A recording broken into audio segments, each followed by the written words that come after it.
Salut famille authentique, j'espère que vous allez bien. Quant à moi, vous le savez, je pète la forme.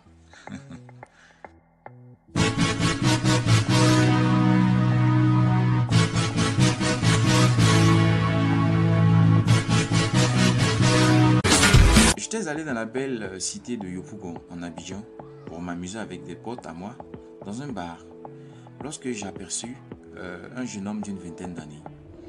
Ce jeune homme s'adonnait à une pratique qu'on appelle dans le jargon ivoirien le travaillement.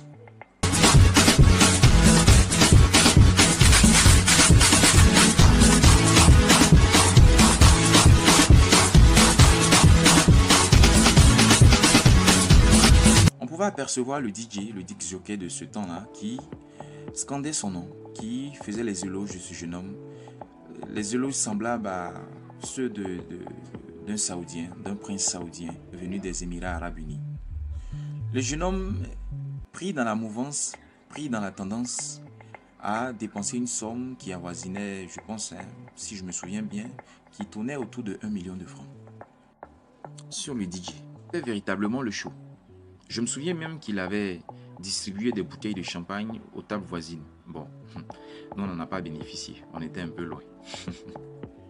Je rappelle que dans le salon dans lequel il se trouvait, dans les deux salons qu'il avait occupés, il était accompagné d'une délégation de filles, d'hommes et de filles, des jeunes hommes de son âge, tout et tout. Et semblerait-il que la beuverie qui avait lieu sur cette table était à son compte. Jeunesse. J'étais avec deux amis dans ma voiture lorsque nous avons aperçu une bagarre. Un chauffeur de taxi qui, semblerait-il, était en train de se bagarrer avec son client. Nous sommes alors intervenus, mes amis et moi, et c'est là que je me suis rendu compte que je connaissais le client de ce chauffeur de taxi.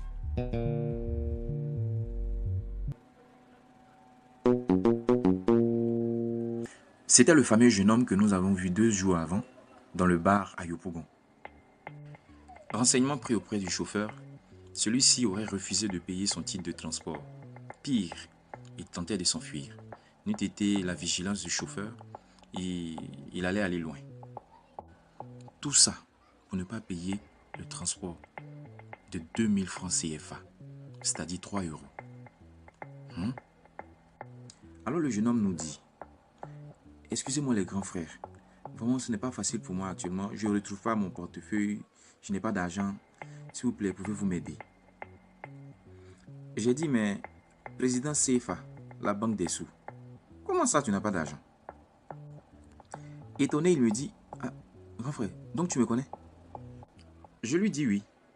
Je t'ai aperçu il y a 2 jours de cela dans un bar, en train de siroter les champagnes, en train de siroter le vin, en train de t'amuser, en train de gaspiller ton argent, en train de faire le travaillement sur les DJ. Je me souviens même que tu as gaspillé autour de 1 million de francs sur le DJ.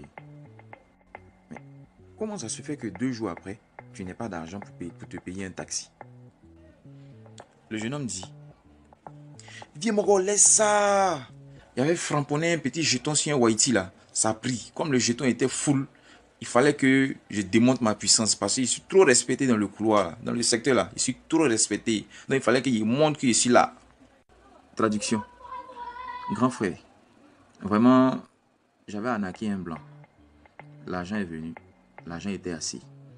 Comme l'argent était assez et que tout le monde me respecte dans le quartier, je devais faire montre de mes talents, de ma puissance. Je devais montrer que j'ai assez de sous. C'est pour cela que j'ai fait tout cela. Je tombais des nues.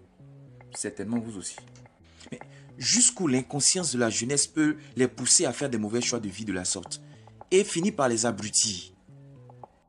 Bon, j'ai quand même décidé de régler le taxi et remonter dans ma voiture. Lorsque j'ai entendu le jeune homme dans mon dos dire ceci. Vieux père, vraiment tu es choc. Je sais que tu m'as rendu service même. Tu as payé le taxi là. Mais donne-moi des Togo, 200 francs CFA. Je vais manger un peu. Je vais manger garba. Je lui ai répondu tout énervé. Petit, ta. Et on est reparti tout de suite après. Ils sont nombreux de la sorte à gaspiller leur argent dans des choses futiles, dans des choses inutiles. Et ils en oublient même leur lendemain. Ils sont aussi nombreux à gaspiller leur argent dans des grandes marques de chaussures, de vêtements, en n'ayant rien en banque. Ils sont aussi nombreux à vivre au-delà de leurs moyens pour impressionner je ne sais qui ou je ne sais quoi. J'en ai vu d'autres à faible revenu gaspiller le peu d'argent qu'ils avaient dans des relations futiles, des relations amoureuses sans lendemain, et qui priaient Dieu pour qu'on leur octroie un crédit pour commencer un business. Parce que s'ils avaient pris la peine d'épargner, ils auraient pu s'auto-financer. J'en connais aussi qui se sont fait prendre dans le piège des avances quinzaines ou avances sur salaire, qui avaient peine à terminer leur mois. Aujourd'hui, presque toute la jeunesse s'adonne à la cybercriminalité et ensuite gaspille cet argent de manière immature. Attends, donc toi tu es assez intelligent pour arnaquer, mais tu es idiot quand il s'agit d'épargner ou bien d'investir. Tu vas les entendre dire: on ne vit qu'une seule fois dans ce monde. Quand Dieu te donne l'occasion d'avoir un peu de sous, faut pas te négliger. Oh, oh, Beno, hey. Je fais mon malin. Fais ton malin, fais ton malin. Le m'as-tu vu paraître sans être. Vous verrez que les milliardaires même se cachent. Mais ceux qui n'ont rien, les tonneaux vides, c'est eux qui font du bruit. Pauvreté de l'esprit. Mon ami, tu veux nous prouver que tu as beaucoup d'argent? Mais assure l'avenir de ta progéniture, même si elle n'est pas encore sur terre. Investis dans un business. Bâtis un empire. Construis une maison au lieu de t'acheter de grosses voitures. L'excès nuit. Trop de travaillement tue le travaillement.